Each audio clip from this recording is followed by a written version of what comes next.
নমস্কার সকলকে উৎপল শেরওয়ার চ্যানেলে স্বাগত। আজকে আমরা আলোচনা করব ফাইনাইট এবং নন ফাইনাইট ভার্ব নিয়ে। আমি অলরেডি ভার্বের প্রকারভেদ নিয়ে আলোচনা করেছি অন্য এক ভিডিওতে। সেখানে ভার্বকে যে মেন দুটো ক্যাটাগরিতে ভাগ করা যায়, প্রিন্সিপাল ভার্ব, অক্সিলারি ভার্ব, এছাড়াও ট্রান্সিটিভ, ইন্ট্রান্সিটিভ, মডাল ভার্ব নিয়ে ডিটেলসে আলোচনা করেছি। আজকের বিষয় হচ্ছে ফাইনাইট ভার্ব এবং নন ফাইনাইট ভার্ব। তাই তোমরা ভিডিওটা স্কিপ না করে প্রথম থেকে শেষ পর্যন্ত দেখবে। আর যারা আজ আমার চ্যানেলটা প্রথম দেখছো বা চ্যানেলটা এখনো সাবস্ক্রাইব করোনি, তারা অবশ্যই চ্যানেলটা সাবস্ক্রাইব করে পাশে থাকা বেল বাটনটা প্রেস করবে, যাতে পরের ভিডিওগুলো আপলোড হওয়ার সাথে সাথে তোমাদের কাছে নোটিফিকেশন পৌঁছে যায়। দেখো, প্রথমে জানবো ফাইনাইট ভার্ব কি।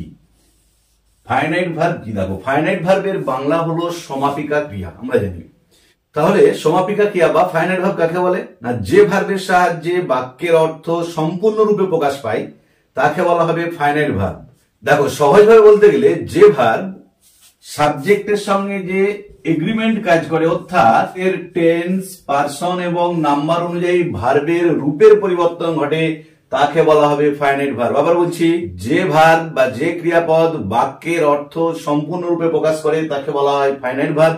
আর সহজ করে বলতে গেলে যে ভার্বটা সাবজেক্ট ভার্ব যে এগ্রিমেন্ট, অর্থাৎ টেন্স, পারসন এবং নাম্বার পরিবর্তনের সাথে সাথে ভার্বেরও রূপের পরিবর্তন ঘটে, তাকে বলা হবে ফাইনাইট ভার্ব বা সমাপিকা ক্রিয়া। এরপর আমি তোমাদের উদাহরণ দিয়ে দেখাচ্ছি কিভাবে ফাইনাইট ভার্বের এই যে টেন্স পরিবর্তনের সাথে সাথে বললাম, পারসন পরিবর্তনের সাথে সাথে বা নাম্বার পরিবর্তনের সাথে সাথে কিভাবে রূপের পরিবর্তনটা হচ্ছে। দেখো, প্রথমে আমি টেন্সের ক্ষেত্রে দেখাচ্ছি। দেখো, টেন্সের ক্ষেত্রে ধরো বললাম আই শ্যাল প্লে ফুটবল। এটা কি বললাম? I shall play football. এখানে সাবজেক্ট হচ্ছে ফার্স্ট পারসন আছে, শ্যাল প্লে খেলবো, ফুটবল খেলবো, আমি ফুটবল খেলবো।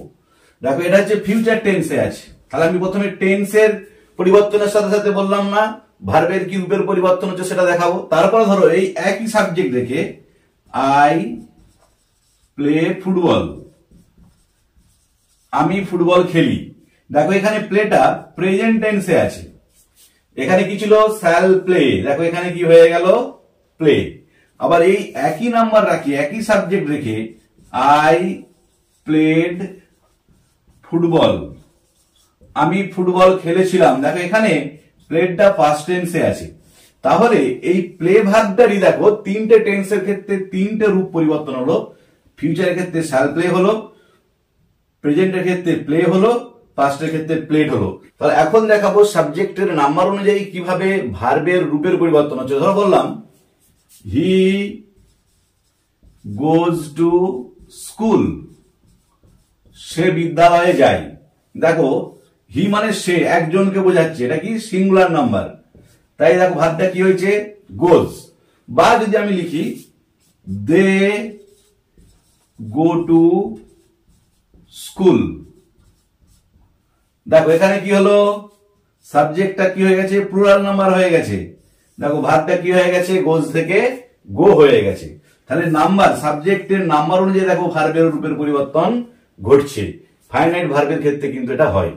দেখো, এখন দেখাবো সাবজেক্টের পারসনের পরিবর্তনের সাথে সাথে কিভাবে ফাইনাইট ভার্বের রূপের পরিবর্তন হয়। আমরা জানি পারসন তিন প্রকার, first person, second person, third person. যে পারসন চেঞ্জের সঙ্গে সঙ্গে কিভাবে ভার্বটার রূপের পরিবর্তন হচ্ছে। ধরো বললাম আই অ্যাম এ স্টুডেন্ট, আমি হয় একজন ছাত্র। অ্যাম, এটা কি ভার্ব? Be verb. তাহলে হওয়া বুঝছে আই অ্যাম এ স্টুডেন্ট, আইটা কি পারসন? First person. এবারে বলবো second person, you are a student, তুমি হও একজন ছাত্র। দেখো, এখানে তো কিন্তু এটা বি ভার্বেরই রূপ। বি ভার্বেরই কিন্তু আর একটা রূপ হচ্ছে আর। যেহেতু পারসনটা চেঞ্জ হয়ে সেকেন্ড পারসন হলো, দেখো এখানে তো এমটা চেঞ্জ হয়ে কি হয়ে গেল? আর। আবার ধরো বললাম হি ইজ আ স্টুডেন্ট, সে হয় একজন ছাত্র। এখানেও দেখো ইজটাও আমরা জানি বি ভার্বেরই একটা রূপ, কারণ আমরা জানি এম ইজ আর তিনটে হলো বি ভার্বের প্রেজেন্ট ফর্মের রূপ। এখানে যেহেতু সাবজেক্টটা থার্ড পারসন হয়ে গেছে, তাই দেখো বি ভার্বের রূপের পরিবর্তন হচ্ছে। তাহলে ফাইনাইট ভার্বের ক্ষেত্রে সাবজেক্টের পারসন এবং নাম্বার পরিবর্তনের সাথে সাথে বা টেন্স পরিবর্তনের সাথে সাথে ভার্বের রূপের পরিবর্তন ঘটবে। তাহলে ফাইনাইট ভার্ব কাকে বলে? না, যে ভার্ব বা যে ক্রিয়াপদ বাক্যের অর্থ সম্পূর্ণরূপে প্রকাশ করে তাকে বলা হয় সমাপিকা ক্রিয়া বা ফাইনাইট ভার্ব। এবারে সহজ করে বলতে গেলে যে ভার্ব সাবজেক্টের সঙ্গে এগ্রি করে চলে। কোন কোন বিষয়ে এগ্রি করে চলে? না পারসন, নাম্বার আর হচ্ছে টেন্স। এই তিনটে ক্ষেত্রে যে ভার্ব এগ্রি করে চলে, অর্থাৎ পারসন চেঞ্জের সাথে সাথে, নাম্বার চেঞ্জের সাথে সাথে এবং টেন্স পরিবর্তনের সাথে সাথে ভার্বের রূপের পরিবর্তন হয়, তাকে বলা হবে ফাইনাইট ভার্ব। দেখো এখন আলোচনা করব নন ফাইনাইট ভার্ব নিয়ে। যে নন ফাইনাইট ভার্ব কাকে বলে, নন ফাইনাইট ভার্ব আমরা কিভাবে চিনবো, বা নন ফাইনাইট ভার্বের যে টাইপ গুলো আছে। তাহলে নন ফাইনাইট ভার্বের বাংলা হলো অসমাপিকা ক্রিয়া।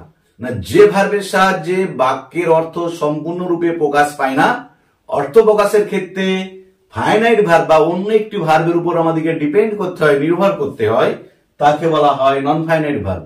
আবার বলছি, যে ভার্ব বাক্যের অর্থ সম্পূর্ণরূপে প্রকাশ করতে পারে না, অর্থ প্রকাশের ক্ষেত্রে অন্য একটি ভার্ব অর্থাৎ ফাইনাইট ভার্বের উপর ডিপেন্ড করতে হয়, তাকে বলা হবে নন ফাইনাইট ভার্ব। সহজ করে বলতে গেলে, যে ভার্ব সাবজেক্ট ভার্ব যে এগ্রিমেন্ট সেটা মেনটেন করে না, অর্থাৎ টেন্স, পারসন বা নাম্বার পরিবর্তনের সাথে সাথে ভার্বের রূপের কোনো পরিবর্তন হয় না। তাহলে যে সকল ভার্বের টেন্স, পারসন, নাম্বার পরিবর্তনের সাথে সাথে ভার্বের রূপের কোনো পরিবর্তন হয় না, তাকে বলা হয় নন ফাইনাইট ভার্ব। আমরা তাহলে উদাহরণ দিয়ে দেখাবো যে নন ফাইনাইট ভার্বের ক্ষেত্রে কিভাবে টেন্স, পারসন বা নাম্বার পরিবর্তনের সাথে সাথে রূপের পরিবর্তন ঘটছে না, যেটা আমরা আগে ফাইনাইট ভার্বের ক্ষেত্রে দেখেছিলাম। যখন টেন্স পরিবর্তন করছি, পারসন পরিবর্তন করছি বা নাম্বার পরিবর্তন করছি, সেখানে রূপের পরিবর্তন ঘটছিল। দেখো প্রথমে দেখাবো কিভাবে নাম্বার পরিবর্তনের সাথে সাথেও নন ফাইনাইট ভার্বের ক্ষেত্রে ভার্বটার কোনো রূপের পরিবর্তন ঘটছে না। ধরো আমি বললাম হি লাইকস রানিং হর্সেস। দেখো এখানে যে ভার্ব কোনটা, ফাইনাইট ভার্ব হচ্ছে লাইকস, আর রানিং, রানিংটা এখানে পার্টিসিপেলে কাজ করছে। এই যে হর্সের অবস্থার বর্ণনা দিচ্ছে। আমি অলরেডি পার্টিসিপল এবং জিরান নিয়ে ভিডিও আপলোড করেছি, যারা দেখোনি তাদের জন্য আমি ডেসক্রিপশন বক্সে জিরান এবং পার্টিসিপলের উপর যে ভিডিওগুলো আপলোড করেছি তার লিঙ্ক দিয়ে দিচ্ছি, তোমরা তোমাদের সময় মতো অবশ্যই দেখে নিও। তাহলে দেখো এখানে যে সাবজেক্টে কি আছে, সিঙ্গুলার নাম্বার আছে হি, কিন্তু যখন বলবো দে লাইক রানিং হর্সেস, দেখো এখানেতে যেমনি আমি সিঙ্গুলার নাম্বার থেকে প্লুরাল নাম্বারে চেঞ্জ করলাম, লাইকস থেকে কি হয়ে গেল, লাইক হয়ে গেল, কিন্তু দেখো রানিংটার কোনো পরিবর্তন ঘটলো না। এটা হচ্ছে নন ফাইনাইট ভার্ব এবং পার্টিসিপল হিসাবে কাজ করছে। দেখো এখন দেখাবো কিভাবে পারসন পরিবর্তনের সাথে সাথে ফাইনাইট ভার্বের পরিবর্তন হচ্ছে, কিন্তু নন ফাইনাইট ভার্ব আনচেঞ্জড, অপরিবর্তিত থেকে যাচ্ছে। ধরো বললাম I am fond of drawing. দেখো I am fond of drawing, আমি পছন্দ করি আঁকতে।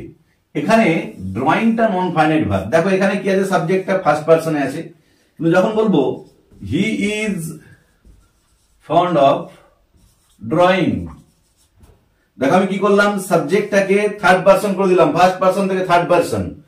তেমনি দেখো বিভাগটা রূপের পরিবর্তন ঘটে গেল, কিন্তু দেখো এখানেতে ড্রয়িংটার কিন্তু কোনো পরিবর্তন ঘটলো না।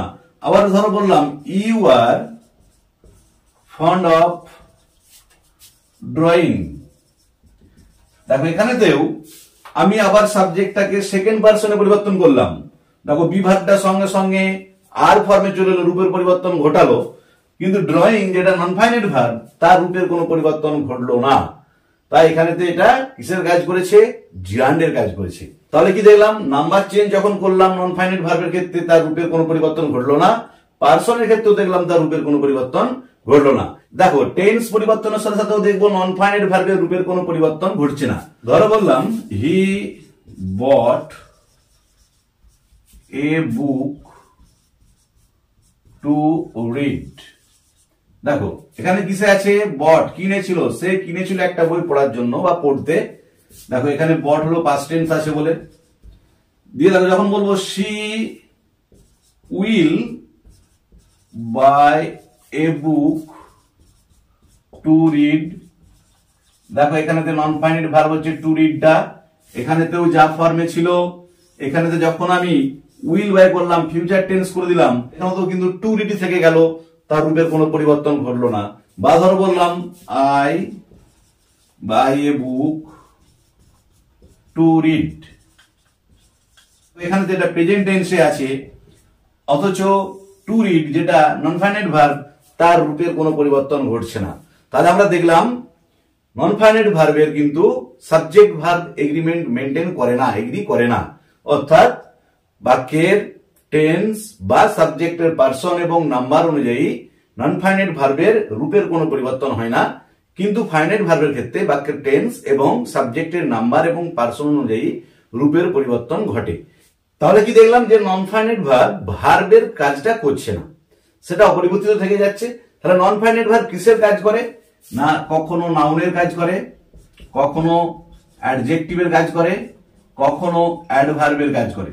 যে তাহলে একটা নন ফাইনাইট ভার্ব একটা সেন্টেন্সে কখনো নাউনের কাজ করবে, কখনো অ্যাডজেক্টিভের কাজ করবে, কখনো বা অ্যাডভার্বের কাজ করবে, ভার্বের কাজ না করে। আর নন ফাইনাইট ভার্ব তিনটে টাইপ, একটা আমরা জানি জিরান্ড, একটা হচ্ছে পার্টিসিপল,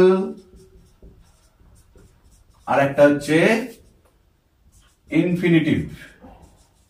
যে নন ফাইনাইট ভার্বকে আমরা এই তিনটে ক্যাটাগরিতে ভাগ করতে পারি। যে জিরান্ড হয়ে নাউন হিসেবে কাজ করে, পার্টিসিপল হয়ে অ্যাডজেক্টিভ হিসেবে কাজ করে, আর ইনফিনিটিভ হয়ে নাউন, অ্যাডজেক্টিভ এবং অ্যাডভার্ব তিনটি হিসাবে বাক্যে কাজ করে। আর আদপে সে কিন্তু ভার্বের কোনো কাজ করে না। তাহলে আজকের ভিডিওতে আমরা ফাইনাইট ভার্ব কাকে বলে, নন ফাইনাইট ভার্ব কাকে বলে, ফাইনাইট ভার্বের সঙ্গে নন ফাইনাইট ভার্বের তফাৎটা কি, ফাইনাইট ভার্ব কিভাবে সাবজেক্ট ভার্ব এগ্রিমেন্টকে মেনে চলে কিন্তু non finite verb subject verb এগ্রিমেন্টকে মেনে চলে না, এবং নন ফাইনাইট ভার্ব বাক্যে কিরকম ভাবে ব্যবহৃত হয় তা নিয়ে ডিটেলসে আলোচনা করলাম। আর আজকের ভিডিওটি যদি ভালো লেগে থাকে অবশ্যই লাইক, শেয়ার, কমেন্ট করে জানাবে। আর যারা আজ আমার চ্যানেলটা প্রথম দেখছো বা চ্যানেলটা এখনো সাবস্ক্রাইব করোনি, তারা অবশ্যই চ্যানেলটা সাবস্ক্রাইব করে পাশে থাকা বেল বাটনটা প্রেস করবে, যাতে পরের ভিডিওগুলো আপলোড করার সাথে সাথে তোমাদের কাছে নোটিফিকেশন পৌঁছে যায়। আর আমি অলরেডি জিরান্ড এবং পার্টিসিপলের উপর ভিডিও আপলোড করেছি, যারা দেখোনি সেসব ভিডিও লিংক আমি ডেসক্রিপশন বক্সে দিয়ে দিয়েছি, তোমরা তোমাদের সময় মতো দেখে নিও। ধন্যবাদ, ভালো থেকো, দেখা হবে পরের ভিডিওতে।